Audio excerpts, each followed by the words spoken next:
ఇద్దరు పాత్ర వారిది ఎంత ఉందో వీరిది అంతే ఉంది. ఇద్దరిని ఖచ్చితంగా అరెస్ట్ చేస్తారు. ఇప్పుడు ఈ మొత్తం ఎపిసోడ్లో వాళ్ళ అవతల నుంచి అంటున్న మాట ఏంటంటే, సజ్జల గారు మాట్లాడారు ఇందాక, సజ్జల రామకృష్ణారెడ్డి గారు, టీడీపీ ఆర్గనైజ్డ్గా కుట్ర చేస్తోంది అని.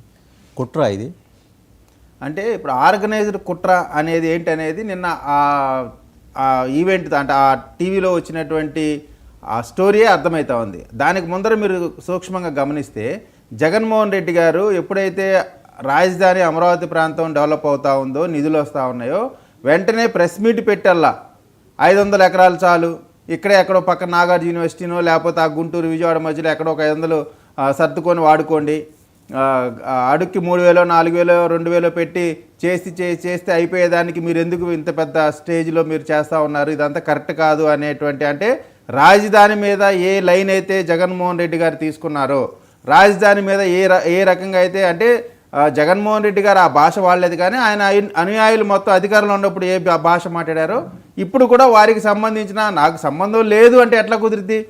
కొమ్మినేని శ్రీనివాస్ గారు ప్రశ్న అడిగానండి. రైట్, కొమ్మినేని షో ఆర్గనైజ్ చేశారు, ఈ షుడ్ బి హెల్డ్ రెస్పాన్సిబుల్. నేను మీతో పూర్తిగా ఏకీభవిస్తా. అలాగే మనం వేరే ఛానల్లో మనవాళ్ళు కూర్చున్నప్పుడు చెప్పులు తీసుకొట్టినప్పుడు షో ఆర్గనైజ్ చేసిన వాళ్ళ మీద కూడా ఇదే రకమైన కేసులు మళ్ళీ తిరగదోడతారా?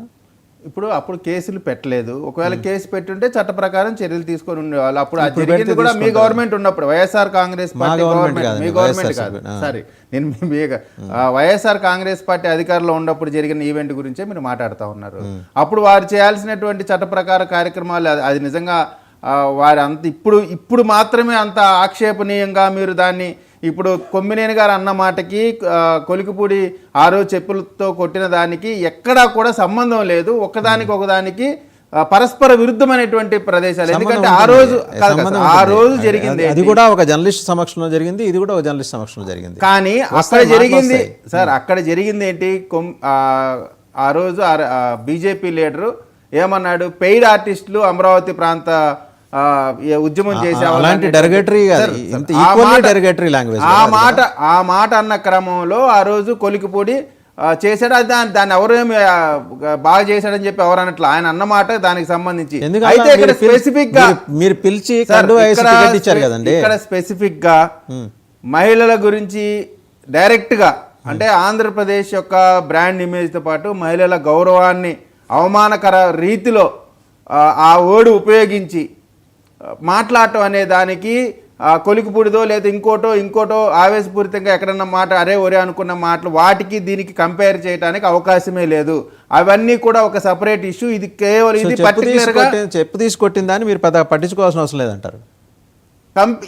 దాన్ని మీరు కంపేర్ చేసి మాట్లాడినప్పుడు, దీంతో కంపేర్ చేసినప్పుడు దీని ముందు అసలు నిజంగానే కంపేర్ చేయాల్సిన అవసరమే లేదు. ఎందుకంటే మహిళలని అవమానకరంగా, అంటే అమరావతి ప్రాంతం అంటే చాలా కీలకమైన ఆన్సర్ దగ్గరికి వస్తా, దానికి మీకన్నా కూడా ఎక్కువ క్లారిటీ నాకు దాని మీద ఉంది. సో ఇవాళ మీరు ఒక ఎండార్స్మెంట్ ఇస్తున్నారు టీడీపీ, ఏంటంటే చెప్పు తీసుకుని కొట్టినా కేసులు ఉండవు. చెప్పు తీసుకొని కొట్టితే కాదు, కొట్టబోయినా కానీ కేసులు ఉంటాయి.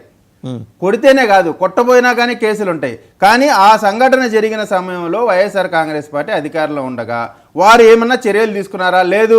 బీజేపీ లీడర్ ఏమైనా కంప్లైంట్ ఇస్తే చర్యలు తీసుకోకుండా ఉన్నారా? చర్యలు తీసుకుంటారా సార్? ఇప్పుడు సమస్య అది కాదు కదా. ఇప్పుడు సమస్య ఏంటి? ఆంధ్రప్రదేశ్ ప్రజల యొక్క మనోభావాలు, మహిళల యొక్క మనోభావాలు అనేటువంటిది ప్రధానమైన అంశం. ఈ అంశం ముందు మీరు చెప్పే ప్రతి అంశం కూడా చాలా చిన్నదే. ఈ అంశంతో ఏ అంశాన్ని కూడా పోల్చడానికి అవకాశమే లేదు. హోమ్ మినిస్టర్ అనిత గారు ఏం మాట్లాడారు చూద్దాం. లోగడ ఒకసారి మాట్లాడారు ఆవిడ, అది కూడా చూద్దాం. నేను మాట్లాడతా.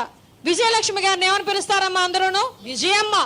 భారతిరెడ్డి గారిని భారతమ్మ. విజయమ్మ గారిని విజయమ్మ అని పిలుస్తారు, భారతిరెడ్డి గారిని భారతమ్మ పిలుస్తారు.